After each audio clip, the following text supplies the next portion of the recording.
President Trump's leadership in turning D.C. around, the changes that have occurred in just a week. I mean, carjackings down over 80%, robberies down over 40%, restaurant reservations up 30%.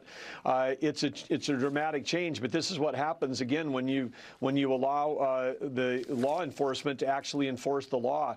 The U.S. Park Police, part of the Department of the Interior, has responsibility for all the national park land across the metro area, and these folks, this is the oldest federal law enforcement agency in the country, 1791, created by George Washington. These folks are patriots, and they're out there. They literally had their hands tied behind their back under the Biden set of rules. Now, as you mentioned on the pursuit, I talked to one officer when we were beginning the surge last week.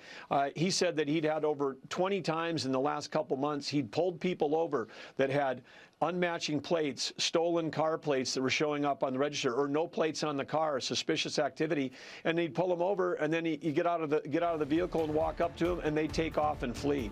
They're now pursuing. People know that we're back in the business of policing, and thank goodness for all the great coordination across over a dozen federal agencies to make this city safe and beautiful.